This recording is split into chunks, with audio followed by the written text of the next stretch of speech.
विश्वास बहुत बड़ी चीज है और व्यापार में तो इस विश्वास का महत्व और भी ज्यादा बढ़ जाता है। जिस भी प्रोडक्ट पर लोगों का एक बार विश्वास बन जाता है, उसकी मांग दिन प्रतिदिन बढ़ती रहती है। जैसे कि बात जब जूतों की मजबूती की आती है तो एक ही नाम सामने आता है, वुडलैंड।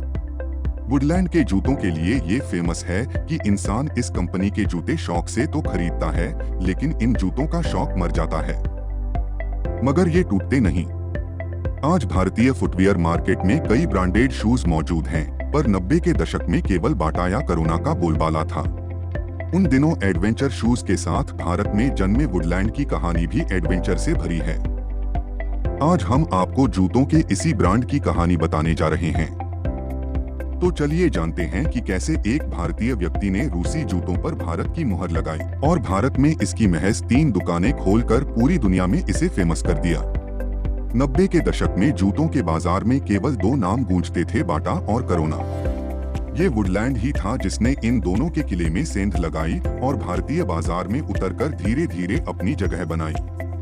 एक समय था जब भारत दिल्ली के एरो क्लब में अपने सबसे बड़े बिजनेस पार्टनर रहे रूस के लिए जूते बनाया करता था। इसके बाद 1992 में सोवियत रूस का विघटन हुआ और आगे की संभावनाओं से भरा यह मार्केट बिखर गया।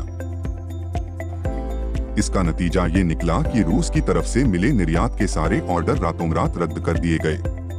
उन दिनों एरो क्लब के चेयरमैन थे अवतार सिंह। उनके लिए रूस के बाजार के लिए बनाए गए लेदर के कैजुअल शूज, इंडस्ट्रियल बूट्स का स्टॉक एक बड़ी सिरदर्दी बन गया था। हालांकि बाद में इसी सिरदर्दी ने उन्हें इतना बड़ा फायदा पहुंचाया जिसकी चर्चा आज भी होती है। अवतार सिंह की नजर इस स्टॉक में पड़े एक रफटफ जूते पर पड़ी जिसे रूस के मौसम के लिए खास तौर पर डिजाइन किया गया था। मोटे बफ लेदर से सिला ये हैंडमेड जूता सोल हार्ड रबड़ से बनाया गया था। इसके साथ साथ इसके लेस भी लेदर से बनाए गए थे। जूते की लुक रफटफ रखी गई थी और ये लंबे समय तक चलने वाला लग रहा था। अवतार सिंह कनाडा के क्यूबेक में रहते थे। उन्होंने 1980 में वुडलैंड की पेरेंट कंपनी एरो क्लब की स्थापना कनाडा के क्यूबेक में की थी, मगर अवतार सिंह मूल रूप से भारत से हैं। रूस निर्यात के लिए रखे स्टॉक में से उन्होंने रफ एंड टफ जूते को चुना और उसे वुडलैंड के लेबल के साथ बाजार में ले आए। उस समय बाटा के आगे बाकी सभी कंपनियां फेल थीं। लेकिन अवतार सिंह के वुडलैंड ने बाटा को भी कड़ी टक्कर देनी शुरू कर दी। इस भारी भरकम और रफ एंड टफ जूते को अवतार सिंह ने भारत में बेचने का निर्णय लिया। उन्होंने इसको वुडलैंड ब्रांड नेम के साथ एरो क्लब के 2 से 3 स्टोर्स पर लॉन्च किया। शौकीन लोगों तक सीधा पहुंचने के लिए उन्होंने यह जूता दिल्ली के कुछ छोटे रिटेलर्स को कमीशन आधार पर बेचने के लिए उपलब्ध करवाया।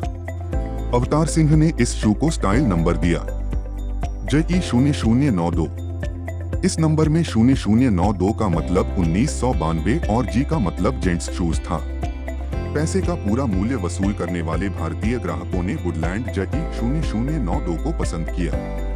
के लिए अवतार सिंह ने रंग भी अतरंगी ही चुने। उन्होंने इन जूतों को खाकी, ब्लैक, ऑलिव, कैमल और इन सब के मिक्स कलर्स में बनाना शुरू किया। इन जूतों इसके बाद तो वुडलैंड के जूतों को ऐसी जबरदस्त पब्लिसिटी मिली कि भारत में वुडलैंड ब्रांड नेम सबको रट गया। इसकी खासियत यही थी कि इसके एक एक जोड़े जूते सालों तक टिक जाते थे और इसी बात ने लोगों के बीच वुडलैंड का विश्वास बढ़ाया। भारत में वुडलैंड का प्रमुख निर्माण केंद्र नोएडा में है। चमड़े को पंजाब के जालंधर में टेनरियों से सोर्स किया जाता है।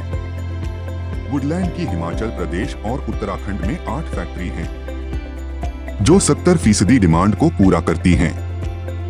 आज पूरी दुनिया में वुडलैंड के करीब 350 एक्सक्लूसिव शोरूम के साथ 5000 से अधिक मल्टी ब्रांड आउटलेट्स भी हैं। वुडलैंड अब 1250 करोड़ रुपए का कारोबार करती है।